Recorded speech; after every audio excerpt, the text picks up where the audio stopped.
Hello, OCG community, and welcome back. It is podcast 2.0. We are officially kicking things back into gear, and this is the first of several new wonderful interviews with some amazing new people that I've had the pleasure of interviewing. So I am really excited to get this started. I can't wait to share these interviews with you guys and share all the stories because some of them are just going to, in fact, all of them will blow your mind in one way or another. Each person has a uniquely beautiful, wonderful story to share.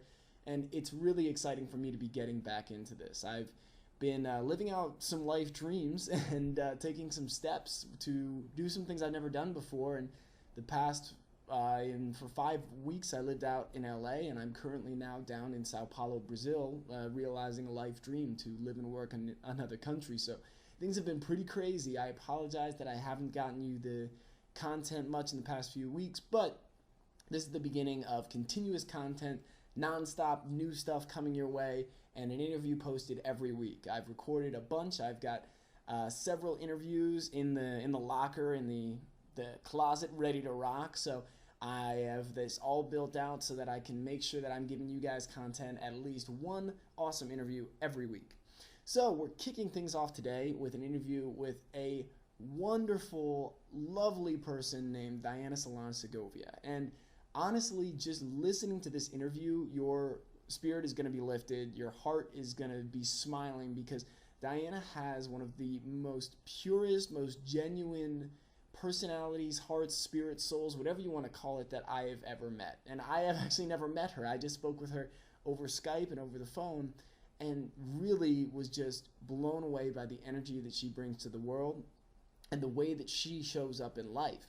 So what you're going to be learning in today's interview, and what you're going to hear about, is how Daiana went from graduating in Buenos Aires, Argentina, with a psychology degree, to then moving to New York City to study music, and how she is now pursuing her dream of being a singer-songwriter in the Big Apple in New York City. Now, the story itself is amazing, and you'll hear about how she traveled and lived in India and the Middle East, lived all over the world, and has traveled to so many different places, but has landed in New York City as the place to make her dreams come true. You'll hear about how she literally is going door to door at times to make her dream a reality, how she's hustling and grinding, how she's combining with amazingly talented individuals from all different parts of the world, from all different disciplines, and how her spirit and her heart is the most important guiding light in her entire life. Really, what I found amazing was not only the optimism and the positivity that Daiana showed throughout this interview, and that you can just feel is coming from her heart, but also about the way that she talked about perspective, about your mentality, and about how to use your intuition to know what steps you should take in life, what people you should and shouldn't work with, and how to approach each and every day. The deep internal knowing that she discusses in today's interview is something that I think we all need to learn more about and get more in touch with, because we have it within us. We just need to access it and get out of our own ways in a lot of ways. So Daiana has some wonderful music that I'll be sharing with you on the overcominggraduation.com blog, and I'll include links to her music as well in the show notes. So guys, let's get podcast 2.0 kicked off. Let's get it rolling. I'm so excited, and let me introduce you to Daiana Solange Segovia. Hello everyone, and welcome back to another episode of Overcoming Graduation with Brian Drury. Today, my guest is going to be sharing a really wonderful story about a dream and something that led her from all the way in Buenos Aires, Argentina, to arriving in New York City, pursuing her dream as a singer-songwriter. And my guest is going to be performing very soon at the Lincoln Center, which is a hugely exciting thing. So Daiana, I want to thank you so much for being on the show. Thank you, Brian. I love being on your show, and I'm very excited. And so Daiana's full name is Daiana Solange Segovia, and so her dream to break into the music world and share her message through music is driven by much more than just a passion for music, but also by a passion for helping people. And Daiana has, it's always an amazing story for me when something takes you from one country to another, and what are the reasons behind that and why. So today we'll be digging into that story. Now, this interview also is just a story of perseverance in and of itself, because Diana and I have rescheduled this, I think, 6, 7 times. I mean, there have been so many things that it just didn't work out, the timing, something came up.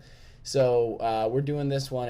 I'm out in LA, and it's 7 a.m. my time, 10 a.m. Diana's time. So we finally just picked a morning. We said we're going to make this thing happen. So thank you again for that, Diana, for being flexible with me. So now thank you for being flexible too. And it's 10 here, but I rehearsed till very late last night, so it feels like 7 for me too. Okay, so it's early. It feels early for both of us. So, all right. So we're gonna dive right in, Diana. So I'd like to start out with right at the point when you were reaching or graduating university. So where were you? Which I assume it was Buenos Aires. What did you study, and what were some of the first steps that you took out into the quote-unquote real world?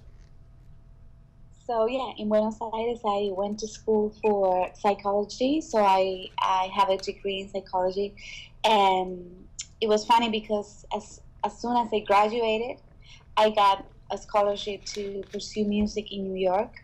Mm-hmm. So I didn't really have time to think what I was going to do there.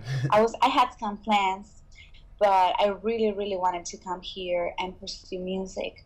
So it just happened right after, as if it was planned or something by, some, destiny, universe, you can name it, thousand different ways. But it just happened that I came here, and then I graduated from the American Musical and Dramatic Academy. Mm-hmm. So I got a scholarship to travel here to the U.S. and move here.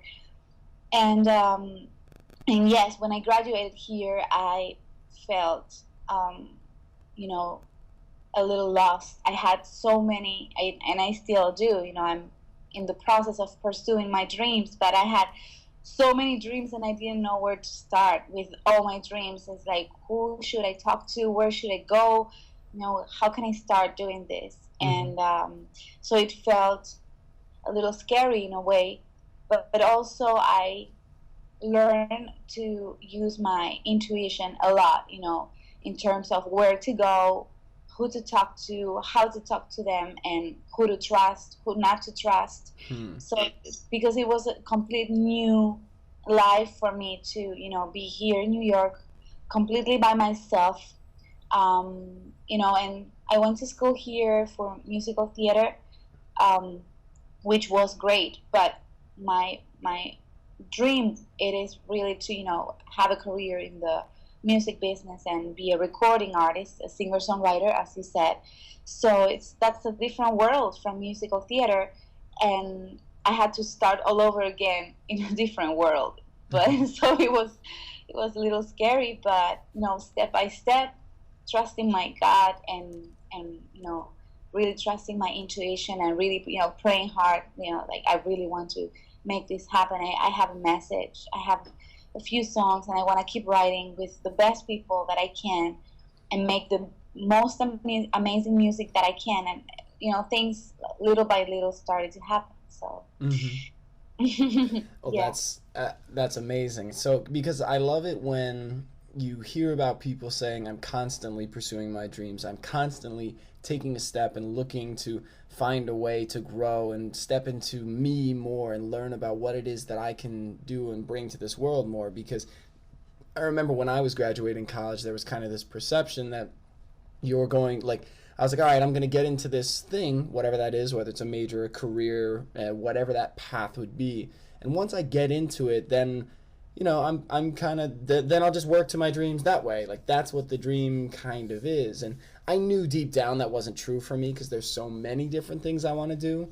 But Yeah. I think it's a great message to hear, especially for people who are reaching that college graduation point, that, listen, you can and will and should pursue all of those dreams throughout your life. You should constantly be looking for opportunities to make a new dream come true. Mm-hmm. So can you talk a little bit about some of the challenges you faced moving to a new city in a new country and stepping into a very difficult industry? Because I've moved to a couple different places in my life, and I know I've faced several challenges. So what were some of the biggest challenges for you being in this totally new place? Well, before here, so I also lived in different countries before. I lived in India for 1 year, and I lived in the Middle East for a half a year, and then I moved here. You know, each place is so different, and the challenges are very different. But specifically in New York, Mm-hmm. everybody wants the same. It's like everybody wants to, you know, to be out there and to be kind of recognized by their art or what they're doing. So I guess something that I actually was looking for, but it's also something hard, is the competition. But I wanted to be amongst the best, you know, singers and songwriters and musicians, to really challenge myself and get inspired by them. So that is a challenge, but it's also a blessing because you have no option but be the best of you, you know. Mm-hmm. So that's a good thing. But then, yeah, coming to a new city, every little thing can become a challenge, from where to live, or you know, you really make the time to find a decent job, and also have time to develop your art, to keep studying, keep taking classes, keep writing, you know, and then have the time to go to different events and meet people and introduce yourself and work on your music and your social media, and find the right producers that will believe in you, and will work for you at the beginning for free, if you know, if you're not the son of somebody rich that Mm-hmm. can support your whole career. You know, for me it was literally to knock doors and meet people and introduce myself, and even sing a cappella for them, you know, face to face. You know, I just met them and I tell them, you know, my name is Daiana, I'm from Argentina, I'm a singer-songwriter, I sing in English, Spanish, Portuguese, Italian, French, and stuff, and you know, and I can sing for you right now, and I want to work with you, and I love you, what you do, and I admire you. And believe it or not, I got a lot of, you know, I met my manager that way, and we are, you know, then we signed a contract and we are working together, and then I met a couple of producers. I'm working the same way. I audition for some situations the same way, and you know, I just trust that, you know, if it's meant to be, then it will become true. I know it sounds a little crazy, but when you pursue your dream, it's always crazy, you know. Mm-hmm. And, but you, I think that's my biggest message through my music and my life, and it's always been that way. That's why I went to school for psychology. I really wanted to help people, to get to know themselves better. Mm-hmm. And once people know themselves, they can, you know, they are powerful because they can choose who they want to spend their life with, what they really want to do, and they learn to listen to themselves, you know, and that's very, very powerful, and that creates kind of happier people in the world, you know. So that's what I wanted to do, and then I found out that I can do that through my music as well. Mm-hmm. So, but I had to go through that journey myself in order to share, you know, Yeah. that experience. So that's what I'm doing now. That's fantastic, and it's interesting because I have a very similar goal, but and my goal is to do it in a very different way in terms of helping people, helping them realize their fullest potential and all of the power that exists inside them. That it's there. It's just so we're kind of told our whole lives, most people, that you're not good enough, you're not enough, you're not strong enough, and so we believe those stories sometimes, and then we internalize them and we find proof for it, rather than ignore those stories and listen to the stories where we're being told we're powerful, we're strong, and then embrace that energy.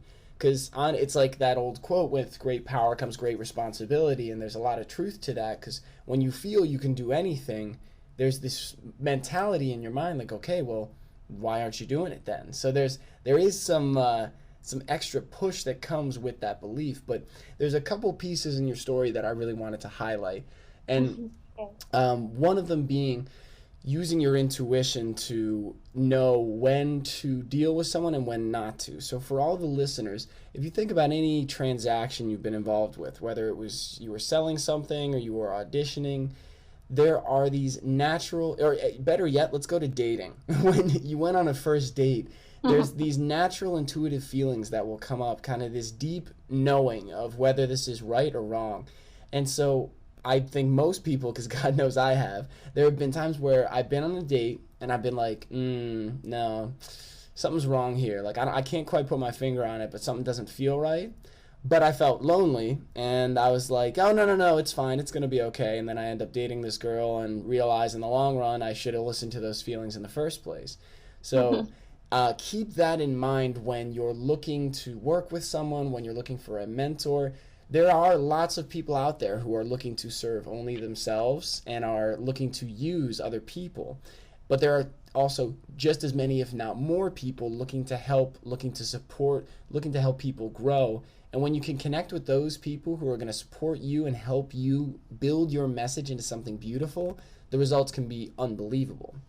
So another piece that I love that you said, Daiana, is that sometimes pursuing your dreams seems crazy. But when you're pursuing your dreams, there is this commitment, this level of commitment that you'll do whatever it takes. And so when you're knocking on doors and singing in front of people, that is what your heart is telling you to do, and you're just following that intuitive feeling to get to a point where you can say, this is the best way I can think to do this at this point, so I'm going to do the best that I can do. So I love that concept. So can you tell us a bit about the music industry in New York? Because I think anyone who hears about, I mean, I grew up in New Jersey and, know lots of people that live in New York at this point. So can you tell us a little bit more about what it's like? Like you said, everyone's out there trying to do their thing, but what are some of the best parts about it, and what are some of the most challenging parts about it? Well, one of the best parts about it that I love with all my heart is that I have the chance to perform, to play, to write, and to meet people from all over the world. So I get to, I put together a band, and then one musician is from Venezuela, the other one is from Israel, the other one is from China, the other one is from, South Africa. And I absolutely love that with all my heart, because you can learn so much about their culture, their sound, and especially for me that I'm in the process of developing a new sound with my music. That's why the recording my first album is taking longer than usual, because I want to fusion some elements in music that have not been fusioned before. So not only for me, but for the people I work with, it's a huge challenge. It's like, oh, you want to do something that probably no one ever has done before. And, how can we, we have to really take time and experiment. So one of the amazing things is, to meet musicians and artists from all over the world, then to have the chance, so I'm a singer first and then a songwriter, and I sing different genres of music. I sing pop, and I sing bossa nova, and I sing jazz, and I sing blues, and I sing gospel, and I sing tango. And so living in New York, I can enter these different worlds, and then I can professionally sing gospel, and which I do with two amazing ensembles. And then I also sing, I go to these milongas with the tango players, and then I sing tango with them. And then I meet, these amazing Brazilian musicians, and I professionally sing bossa nova, and then I sing my own music, which is, closer to pop and fusion with pop and soul, and some South American, elements to it as well. And then I also can meet, people from the salsa world and do a salsa gig. And I love the possibility of jumping in and out these different musical worlds that I could never experience in my own country, because we don't have that cultural diversity that you can find here in New York. And so that's why I love it here. I learn very fast, and I have the chance to experience, all types of music, and I love music, period. I sing almost everything. I just finished doing an opera as well, Madame Butterfly by Puccini, and so I sing opera as well. So I couldn't do that anywhere else but New York, I think. And I love that lesson because that's something that I am such a huge believer in, is to just try new things. Is there are so many things in the world to try. And so for you, it's trying and sampling every type and style of excuse me, it's trying and sampling every style and type of music. It's trying to reconnect or connect with different bands, different performance styles, different performance venues. And what ends up happening when you start experimenting and exploring and trying out all kinds of new things in your life is you get a very clear picture of what you love and what things, aren't necessarily for you. So Yeah, absolutely, absolutely, and yeah, that couldn't be more true. Yeah, definitely. so for the listeners, just it's amazing how many things we have sitting in our mind that we would love to try. Like, we see videos of it, we look on Instagram, we look on Facebook, and we're just like, yeah, one day maybe it would be really cool to try that. Rather than just think that, write down a couple of these things. Write down 5. You don't have to write down everything you ever want to try. Write down 5 things and then schedule one. Because trust me, once you get started and you go try something you've always wanted to try, you get this momentum and this energy that's just like, wow, that was really cool, and I had no idea how much I was going to enjoy it.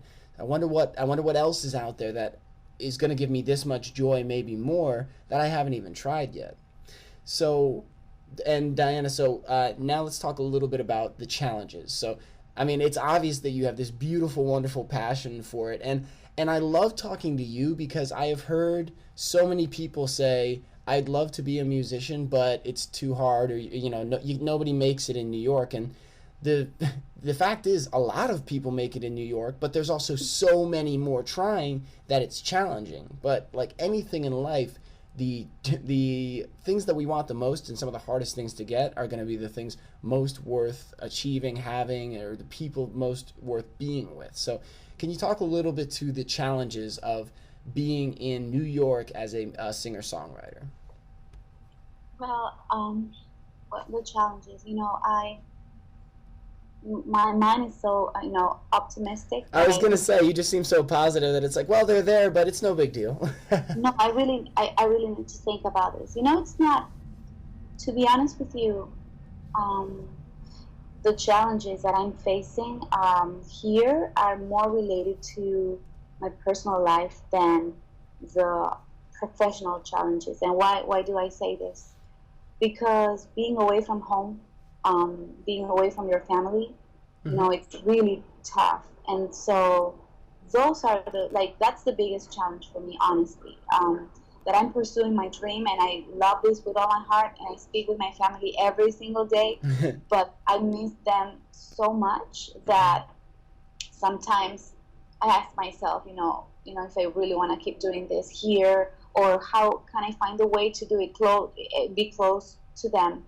So in terms of feeling challenged, I don't really feel challenged by the professional world. I feel inspired. I feel like, for example, I go to, other musicians and artists and dancers and actors and friends shows, and when I see something that, I haven't tried, or something that I would like to do, but I haven't made the time to do, I just, I just do it. Like, for example, I make the time, I kind of work it out, and like a month ago I started to restarted with my dance lessons, which I love, and they're also really good for performing, because it gives you that freedom to move better on stage. And I started to study piano and guitar and stuff. So honestly, the challenge is, yes, professionally you have again a lot of competition, but when you are very connected to your own heart or yourself, it's kind of like the doors, they kind of open up by themselves. It's like, if you really know what you want and you get in touch with that truth, then everything kind of happens by itself. I don't know if I'm trying to see if I can explain it better. Well, no, that makes sense, and honestly, I think part of this is what you're describing is that deep internal knowing, that clarity on purpose and your passion, the thing that you want to do, the message you want to bring to the world. And a lot of times it's hard to explain, because when you have that knowing, when you've taken the time to think and determine what is it that I really want to do, and then you're striking out into it and amazing things start happening, it almost is like you can't explain it. Like, just it just has come as a result of this amazing energy and this passion that you're putting towards it. So I definitely get what you're saying there. There's some things that are beautiful and intangible in this world. And I don't think we're fully meant to understand that. Doesn't mean we can't enjoy them dramatic or deeply. So, Yeah, but thinking now a little further about your question, because I really want to, answer that right. I think also, the money, like for example, I just got here, so I went to school, but I graduated very short time ago, like a year ago, less than that, and I went back to Argentina to spend time with my family and to do some work and writing and recording there, and I came back 9 months ago. So literally, I officially started my recording professional career like 9 months ago here, and so one of the challenges, I guess, it's related with money. Like when you are not famous and you have a project, a lot of places will open the doors for you to play, but they will pay you nothing, or they will pay you like very, very, very little. So I guess that's a huge challenge, because you need the time to study, to get better, to write, to practice. But then if you don't get paid by your own shows and stuff, it's like, okay, so how am I supposed to make a living here? Right. And I think this is the point where a lot of people, they just change their jobs and they just do something, to pay their bills, and then they have their true passion separate, like, from their daytime job, 9 to 5 job. And I was doing some things here and there to make a living. And it's funny that we get to talk today about this, because a week ago I literally made the decision that I wanted to make a living with music, and I quit my job, and I said, okay, I want to really dedicate my life to my art. I want to write and progress and learn as much as I can, and I want to devote my life to this because I love this with all my heart, and I have a message, and I want to spread this message all over the world and travel and sing all over the world. So I made this huge change and jump to this unknown world, and now I'm like, okay, I need to figure out how to make a living with music, which I'm just starting to really, fully do that. So I guess this is the challenge now. And I believe I will be able to do it, but it is a huge challenge, because most people, either they think they can't, so they don't try 100%, or they actually try and it doesn't work out. But I want to make it work. And what job were you doing that you just recently left?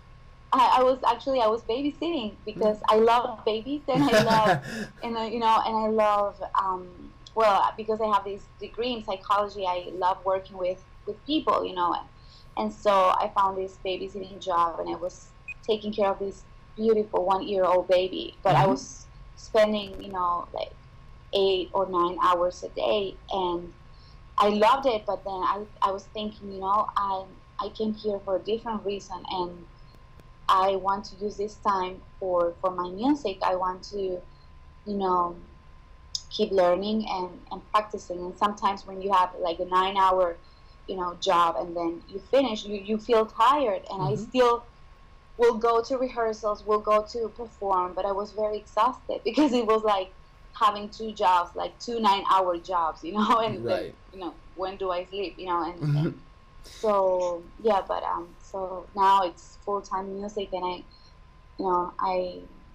what I did is, like, the first week, this is the first week, experimenting this new way of living. And what I did is I researched the people that are making it, that are living, doing like full-time music, and I call them and I interview them to just find out how they made it happen. So I met with people that I know that they are, doing music, 100% of their time, and they're making a decent living. And I met with them and I asked them questions to figure out how can I make it myself. Well, Diana, you're a hustler, and I love it. Like you are making moves, and the energy and the like passion and the commitment is clearly there, which I love to hear. And so, again, there's a couple key points that were, I mean, just awesome lessons here. So, now, like you said, you have this commitment and this desire to perform in this art, and you knew that, you know, working two jobs or working this side job that wasn't directly related wasn't supporting you. And, you know, so everyone has a different path, so I love to hear about these different approaches. So for you, the best thing in the world that you could do was commit fully to this and take your whole focus there.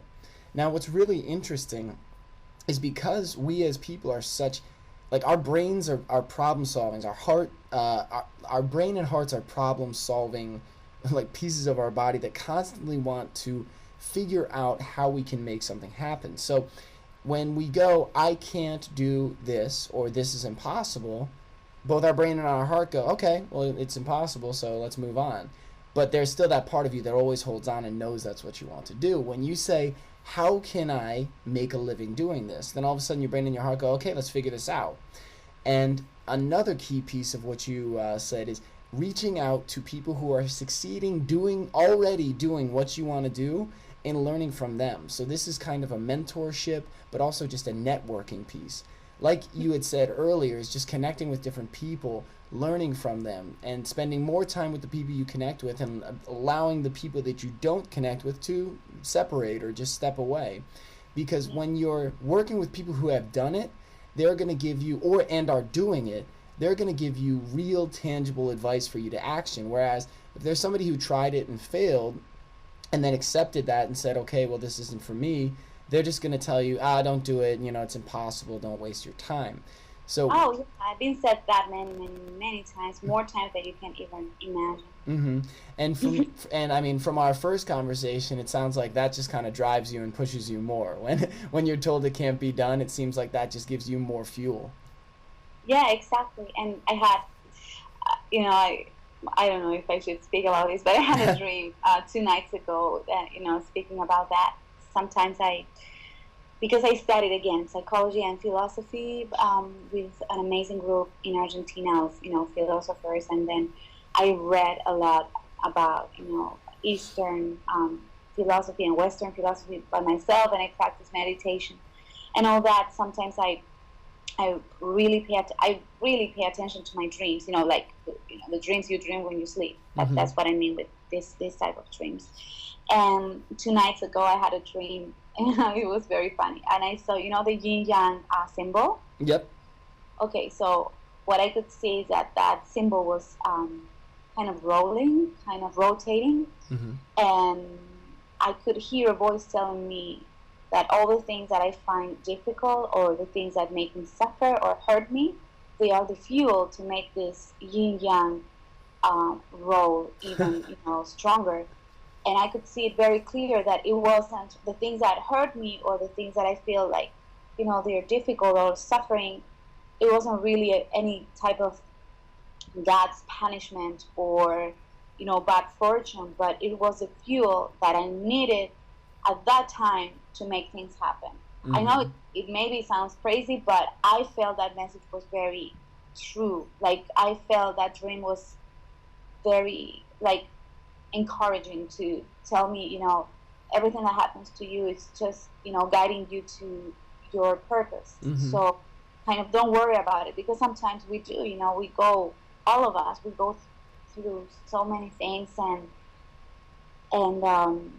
as you said, we have, you know, our dreams, but then we all have like a subconscious mind, and we have been programmed to think.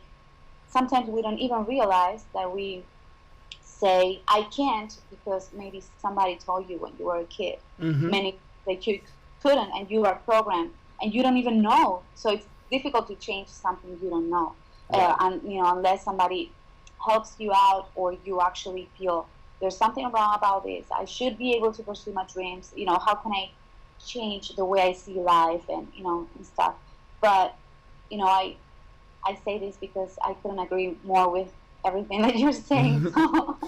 Well, and I think what you said right there is a very key point, that without awareness, there is no, like, when we're not aware of the things that are holding us back, or the stories that we're telling ourselves, it's so much harder to change them, because it's like being unaware. It's like, God, why does my arm hurt? And then you look and there's, like, a thorn or something stuck in your arm. So once you become aware, you can pull out that thorn. But until then, it just kind of hurts, and you're wondering, and you feel uncomfortable, and you're not sure why.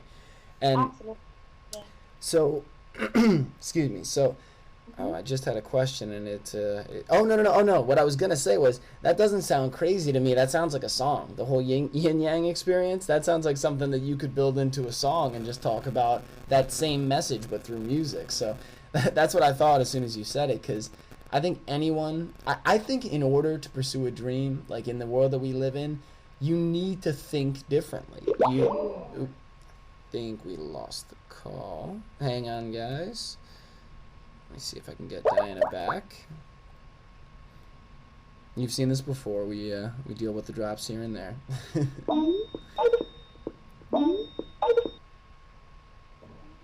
Hello? Hey. Okay. Oh, I was so worried. I'm like, what's going on? Okay. So. Can you hear me? Yes, yeah, I can hear you, and so I kept the recording going, because this happens every now and then where the call will just drop out, but yeah, let's keep going. So we were, where did we leave off? Just there. So we were speaking. The very last thing I heard you said is about something about a song, and then I started to say something, and then we lost it. Yeah, so when you talked about the yin and yang experience in the dream, I said that to me sounds like a song, because then you can share that whole message about how the negative, that dark side of the yin and yang, and that dark spot in the yin and yang can be the fuel to keep the whole thing rolling forward. I mean, to me, that just sounds like a song. So. Thank you. Yeah, I've been writing so much that I almost see a song everywhere. Like, literally, I see a song everywhere. I hear a song more than I see a song. It, um, and that's great, because yeah, there's music everywhere, and you were speaking about awareness, and that's key for me. Again, if I can bring light to people through the songs and through my own experience, through my own suffering, because for me, songs are transforming my pain. It's not that I don't feel it, it's just that I feel it, and I'm like, okay, this is like a laboratory, like an experiment. So, okay, I'm feeling this, and I write about exactly what I feel and where in my body I feel that feeling, and I try to make that feeling teach me, about myself, like dig deeper instead of running away, instead of,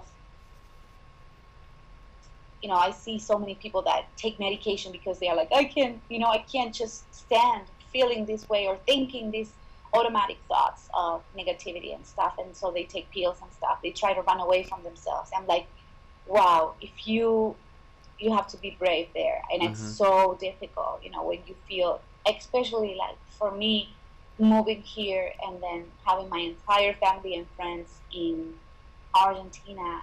You can feel very, very lonely, and you need somebody to hug you, something simple like that. I need somebody to tell me that it's gonna be all right, and you cry yourself to sleep sometimes because you feel lonely. You feel that emptiness, that I call it existential emptiness, which we all are by ourselves. It's just that when you are with people, you share your life and your kind of existential loneliness, and you have the illusion that you are with other people, but at the end of the day, you are with yourself all the time and always, and you always be, with your own heart, with your soul. And sometimes there is so much noise outside, and we try to please other people, we try to please society, we try to please friends, we try to please the social media imaginary people that we think that will see us. We try to please who? It's like, my question is like, who are you living for? What are you living for? And I'm like, no. Let's do the opposite work. let's Right. have like a true face-to-face conversation with myself and really speak and write about what I fear the most and what's the most difficult for me to face and stuff, and then try to get knowledge and wisdom out of that, and then write songs and share it with people. And that can my hope, and it happens when I sing my song to people, like when I perform in New York and other places, and I sing my own songs. People always respond to those songs more than the covers, because I guess it's so true to me, and my whole experience is so condensed there that they feel it, and sometimes it makes them feel better when they're going through something that is not very happy, and that makes my day, because that's the reason why I write it. It's really to inspire them, because I inspire myself through those songs, and they come from my own pain and suffering sometimes, and it's my way to be better, in life. Right. And those songs, and the thing is, when you're singing a cover, you're doing your interpretation of someone else's words and emotions that built this song. When you're singing your own songs, especially the ones that come from pain, or like the ones that come from deep pain or really like kind of overwhelming joy, that brings up those memories for you, that conjures back those emotions, so that when the words are coming out of your mouth, it's not just the words or an interpretation of a feeling, it is a true deep emotion that you have felt, experienced. It brings back memories, and it has all this depth and complexity around it. Yeah, and energy can't be faked. It's right. something that everybody can feel, from babies, especially babies that are so open and so, and everybody can feel that. So that's why when I have like children as audience, I love the reaction, because they are so honest, and yeah, and it's more about the energy, and that's what I kind of figure out, because sometimes I love artists that you are like, okay, that person, they don't have the best voice in the world, and they're not the best like players in the world, like experts playing whatever instrument or whatever, but I feel I love them, and then I realize, oh, it's actually their energy. They have a very special energy, and I feel that energy, and I love that energy. So at the end of the day, it's about the energy that you. Hey, Diana? Yes. There are a lot of things working against us in our call here. Like I got a call from a random number that I don't even know. So I had to do this through my phone because my computer wasn't cooperating. So we're gonna make this damn thing happen. This is we are not stopping. Not stopping, but it's kind of, it translates to life. Yeah, exactly. It's like things that and that's actually why I like doing this show, and I like not having it be perfect, because I remember when I started, I'm like, oh, I gotta edit, and oh, there was a drop and this and that, and now, I mean, like, in certain cases, if it's a long drop, a few minutes, I'll cut that out just so the listener doesn't have to deal with 3 minutes of no noise. But when it drops, when things cut, when this or that happens, if a train goes by, it's like, that is part of life. Things won't always go perfect. And are you going to keep trying to be perfect and let that hold you back from doing things? Or are you just going to go ahead and go for it? And something that you said prior to that interruption that is a really interesting point, and it's something that I didn't learn until I started doing my own self-discovery, meditation, personal development type stuff, is when we're growing up, we hear all about our relationships with other people. We hear about dating relationships, we hear about our relationship with our family and with our friends. And we're told certain ways about how to improve the relationships, how to maintain them, how to take care of other people. But we almost never, unless you know somebody who talks about this, we almost never hear about building up and maintaining a healthy relationship with ourselves. Because that is the most important relationship. Like you said, people will often go to drugs, to alcohol, to medicine to try and numb the feelings or the hurt or the fear that exists inside them. What I've found is that by deliberately going in and seeking out that fear, seeking out that thought or that feeling or that memory that you're afraid to relive, we can actually take away the power from it. We remove that energy of like, oh my God, I'm terrified to even think this, because if I think this, it might destroy me. It might tear me down. It might stop me. And so when we're able to move past that and just say, I'm going to go like face the, whatever the, like a tiger, we're just going to go right up and face it. Then sometimes you just find out it's just a kitten. And, or it still might be a tiger, but now you're facing it and you're ready to take it on. And there are big things in our life. There are crazy challenges. There are all these things that exist. But like you said, it's only by facing it head on and being happy and loving the person you see in the mirror that we'll be able to really go forward, because we can still push forward through all the pain and the struggle, but it is so much more of an enjoyable journey, and you're able to share so much more love when you love yourself deeply and wholly. Yeah, that's a lifetime journey, you know, that's something that will never stop. Exactly. Because there's always something new that can trigger your, you know, your fears, or make you feel bad, or, you know, ego, you know, it's something that there's so much inside of us to learn about ourselves that we don't even know yet. So, you know, and it's very interesting because relationships, you know, with family, with somebody you date, or with friends, they show you so much about yourself. It's like a mirror, you know, to you. So, you know, it's very interesting. It's so interesting.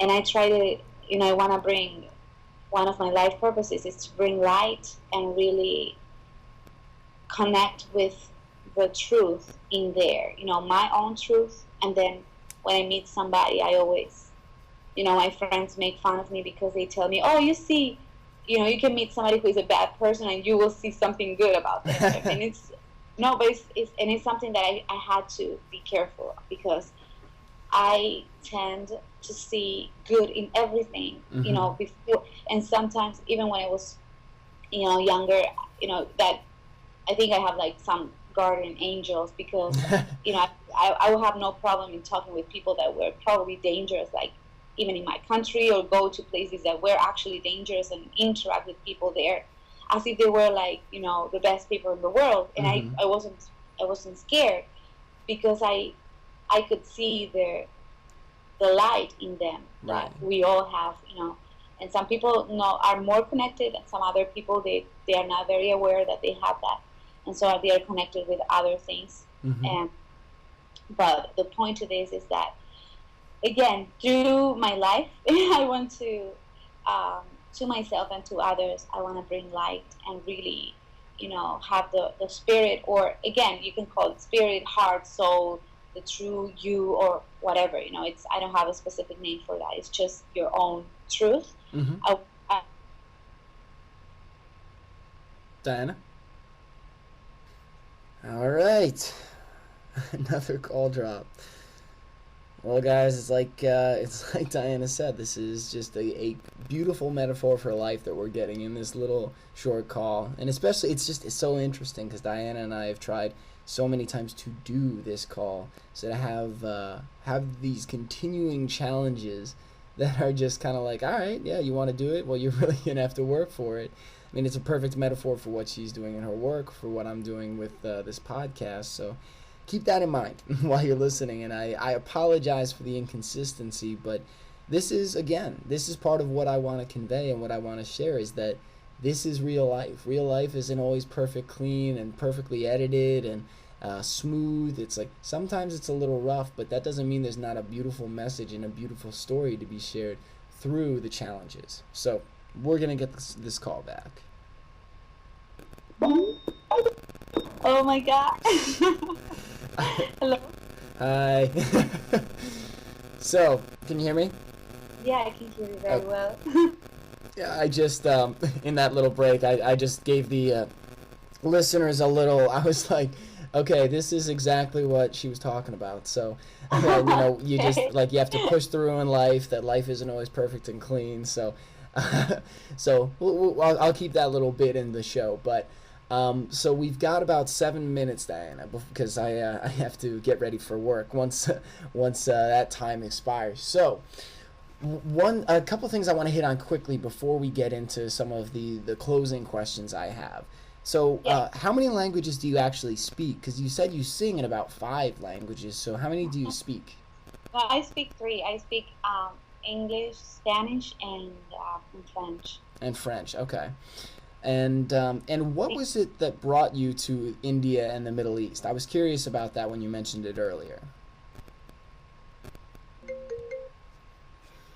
Hey, Diana. Hello. It's like, wow, I think I will have to fly there, definitely. Yeah, just come to LA. We'll do this. All right. So I've only got a few minutes left for I have to get going for work. So Okay. so we'll dive right in. But quickly before we do the closing questions, Yes. what was it that brought you to India and the Middle East? I was very curious about that. And so I was hired to tour with my music. I actually didn't have any songs when I went to India and the Middle East, but I was singing covers. I was singing all types of music, from South American music to American music and pop and jazz and stuff. So I was for almost 1.5 years touring around amazing places in India and the Middle East as well. Mm-hmm. Well, that's awesome. That's I Yeah. feel like we'll have to do another interview just to talk about that. But so typically, so what I do is I close my interviews out with 2 questions. So Yes. and the first one is about millennials and the value that they bring to the world. So as being young adults and coming out of school, like there's often times where we feel like we're not good enough, right? That we look at job descriptions and it's like, oh, you need 5 years experience and you need this, this, and this. Oh, yeah. And so there's this Yes. mentality in our heads that like, oh, well, you're not good enough until then. Like you're not enough until then is kind of the underlying message. So can you talk a little bit about what is the value that you see, that you believe that young adults coming out of school and into the real world, what is that value that they bring? Oh, the passion and the energy. I mean, you can have somebody with all the experience in the world, but when it comes to me, even for example, choosing a producer to work with, I'd rather 1,000 times work with somebody young with maybe not a lot of experience, but a lot of passion and love for what they do, than somebody who has all the experience in the world and they're like, oh, I made it already, so I don't have huge dreams because I already, kind of made it. So I think that our value is the drive, the energy, the passion, the love. If you really, if you have chosen something that you really like, and that's something that's unbeatable. That's something that will take you far if you trust that energy. If you kind of jump on that energy, then if you let your mind kind of play with you and, oh no, but I'm not enough, because again, you see, if you pay attention to the outside world, everything seems to be like messed up, and everything's like complicated and difficult, and be careful of this, be careful of that. Oh, you haven't had enough experience. Oh, that person is better than you and stuff. That will happen every single day probably. But if that's something, whatever you're pursuing, if that's something you love, if you keep pushing and if you keep showing up, it will happen. So I think that our biggest value is the persistence, right? That's the right word, right? Yes, persistence, yeah, absolutely. Perseverance. Yeah, the persistence and the perseverance, absolutely. And Yes. and I think what you said is a very good point.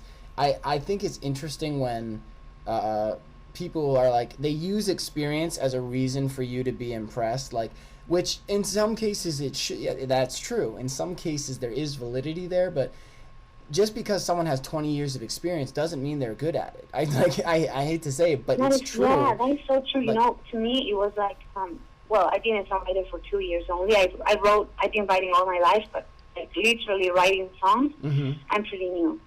And in the last couple of maybe months, that I've been meeting composers with a lot of experience, and I started to show them more and more what I've been writing about, and getting really good feedback from these people who have maybe like 25 or 30 years of experience. And I was like, wow, I was so scared to show people my things because I thought I had no experience or whatever. And then it's like, and these people, they like it and they think there's a lot of potential. And I'm like, you know, I should have trusted myself more and start showing this even before. Mm-hmm. You know, I was hiding my own stuff for a long time because I thought I was so scared that people will judge it and then I will feel like silly, you know, Mm-hmm. to their eyes. So, you know, so yeah, so I think that we should just go with it, you know, and just do it, you know, because everybody started at some point, and everybody had no experience at one point. Right. And And oh, go ahead. so, you know, I was gonna say, and everyone had no experience at some point, and oftentimes, like you said, the things that we're holding back and we're afraid to share because we think it's not going to be good enough will amaze most people or blow like people away. It's like, oh wow, how did you do that with no experience and with no background? So exactly, and even if we open ourselves to them, then they can give us. Well, of course, you will meet a lot of people, and again, for me, this being a journey that started in Argentina, you know, it's not something that I started in the U.S., but a lot of people will try to bring you down. So that's something you should be aware of too. A lot of people will be like in a very delicate way. They will say, "Oh, I think you have no opportunity to make, you know, a career on this or here or there." A lot of people will say that because some people are jealous and they don't want you to shine, and so they will bring you down. A lot of other people, they gave up their own dreams, so they want everybody else to give up so they don't feel so bad. Right. And then, but you will also meet people who will encourage you and see, you know, that diamond that needs to be, you know, polished. So, you know, but again, to me, like, I've been singing all my life, and I started to write songs 2 years ago because I thought before I couldn't do it. So, and now it's all these songs that were waiting inside of me for so many years, they're coming all at once. It's as if they were waiting for me to say yes. I feel ready for them to just, you know, appear and come to me. So, yeah, I think that trust is something that everybody should work on. Trust ourselves. You know, that's the world will be such a better place if we all really work on trusting ourselves more. Well, that's a kind of a perfect lead-in, because that could be one answer. But so the final question I always ask is, if you could go back and talk to yourself at college graduation, at that point where you were stepping out into the real world, and you were, I'm sorry, quote unquote real world, and you were striking out on your own, about to move to New York, what advice would you give your younger self? To trust myself more. That's my own kind of understanding after I'm looking back, and I've been doing this that I'm talking about all my life. I started writing when I was 6 years old, and I love that. I've always loved that. I have always had a very singular and kind of different point of view in life, and since I couldn't find a lot of people who will think the same way I will think, I felt a little like ashamed to be different, because to me it was always a little bit about being the different one everywhere I went, and even today. So, but now today I'm embracing that. But before I felt I wanted to fit. You know, I wanted, you know, all the other teenagers or other very young people to think I was cool. So I was a little scared of really showing, you know, these parts of me that made me a little different from everybody else. But what I would say to myself is that embrace that and just be brave enough to speak your truth. And the real people and the people that are valuable and the people that are like you will come to you. And then the people that don't want the best for you, that you may like, you may even think that you need them, but they are not good for you, they will just walk away, and that's okay. But sometimes, you know, we all want to fit, we all want to be loved, and we all want to belong to something, you know. So that's kind of part of the human condition. So I think that prevents some of us sometimes to really speak fully your truth, you know, to others. But now I'm embracing it, because now I want to inspire everybody to be themselves and to be honest with themselves and with the rest of the world. So now I'm feeling so positive that, you know, I feel that nothing will stop me from doing that now.